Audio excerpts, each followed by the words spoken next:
My next guest is a very popular and entertaining comedian who can be seen in person tomorrow night at the E.M. Lowe Theater in Worcester, Massachusetts. Please say hello to a good friend of ours all the way from Los Angeles, California, Jeff Altman. Jeff. Hey, buddy. Yeah. Come on over. Jeff Altman, ladies and gentlemen. Nice to see you. How you been? What's new? What's going on? Before we get started, can I just do something? I know, anything you like. I don't object to this because I know. Believe me, tonight's the night to experiment.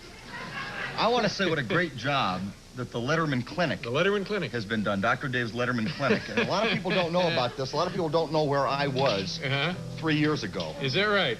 Yeah, and I have some photographs here that I want to show. Documented proof. This is proof about some of the work that David's doing that a lot of you folks up over there. Don't hear about. Okay. Here I was about 4 years ago. Let's see. When I first met Dave. You can get a look at that or not. Down and out. Notice the pained expression on David's face. I look like a singer-actor there, don't I? Or an actor-singer. Kind of dead in the hall. Oh, yeah. Then you put me into the program. Dead in the hall. Yeah. Then you put me into the program. Remember, we worked out real hard for about, I guess, that's right. 4 years. Here we are. Yeah. You and me. Oh, God. 5 hours a day. No cheap meals, just good living. And then finally, the placement service stepped in and got me that job that I wanted so much, that job at the fish house. At the fish house. Now, notice coincidentally, you're wearing the same thing. And this is a year later. Yeah. Wearing the same thing. And I'm just proud, and I think you folks should be too. Oh, thanks. These were years and years ago. Jeff and I were on a show we did for CBS. It was a 6-week job for the Starland Vocal Band. We put them right out of business. They're gone. They were gone. Oh, they had one big hit. We did the show with them. Adios. Bingo. Goodbye. Yeah. Boy, we looked, at least I looked a lot younger then. God, I know. I'm starting to feel old. I got gray now, and I'm in my mid-30s. I'm starting to feel like my dad, you know? You ever know that? You all of a sudden you feel like one of your parents will do a sort. My dad was kind of an interesting, you know, my dad wore his pants, like your father's. You know, your dad wore his pants up like this. You know, and he'd get mad and he'd shake and stuff, and during dinner, beans would come out of his nose. And he'd say things, he'd threaten you with things like, why, I'll slap you so hard by the time you stop rolling your clothes will be out of style. And he had keys and chains and pocket knives in his pocket. Up until about a year ago, I thought something down there was loose. Yeah.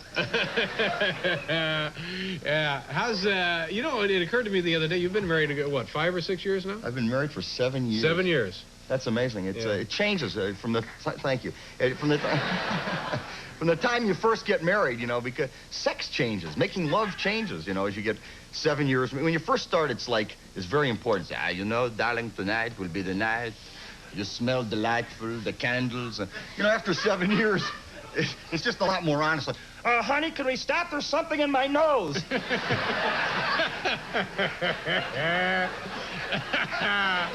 Yeah. And you have a new house? You're doing some redecorating, probably? Well, my wife is doing all the decorating, so I'm terrible at that. I just don't decorate well. Because I start off, you know, and I try to be so masculine, and you just can't stay with it. You know, come in and I'll look at a room, and I'll go, yeah, put over some burlap over there, and put some tar down on the floor here. And after about 2 days, you just give it up, and it's like, oh, yes, the bathroom in fuchsia, we'll do something in rose. And I love it. It's nice. I love this. It's marvelous. Do that, honey. And what have you been doing for fun? For fun? Well, I've been out I'm doing a show, this thing on the West Coast now.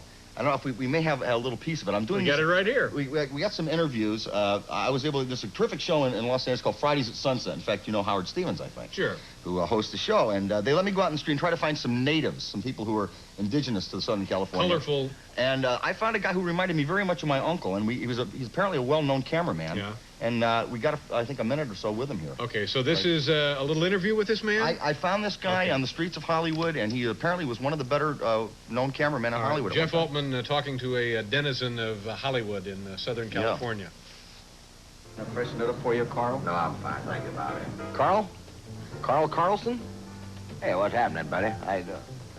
Carl, we're here to pay tribute to one of L.A.'s favorite cameramen. Yeah, who might that be? Why, you, Carl, of course. Tell us, are you taking a break between jobs or just getting ready for another big shoot? Look, pal, don't try me, all right, buddy, because I'll drop you like a bad transmission, all right? I haven't worked since 1982, all right? Carl, what would you say is the most unusual thing you ever shot? Well, I don't know. I shot off my big toe in 1946 when I was in the Navy with a 22. No, I actually meant behind the camera. Yeah, okay. Well, I worked 2 weeks. I worked 2 weeks on the right stuff, but I had a little disagreement with the director, and Really? Then what happened? well, he told me he thought I was less talented than his 5-year-old son, and I said, look, buddy, I'll flip you like a cheese omelet. And he said something, then I had to fold him up. You had to fold him up. Yeah. Had to fold him up. Uncle Carl. Let's see. You gonna have kids, you think? I don't know. Boy, we're trying. We're doing everything we can. Don't you think you have kids because they make you feel smart? I don't know. You know, in the adult world, you walk out for a job interview, it's like, what? An IBM 6200? But with a kid, you're like an intellectual giant. It's like, no, Bobby, that's a cow. All right. Tomorrow night, Mr. Altman will be in Worcester at the E.M. Lowe Theater. Good luck, Jeff. Nice to see you again. See you, Come back. We got to go. Brian Setzer will be here when we come back.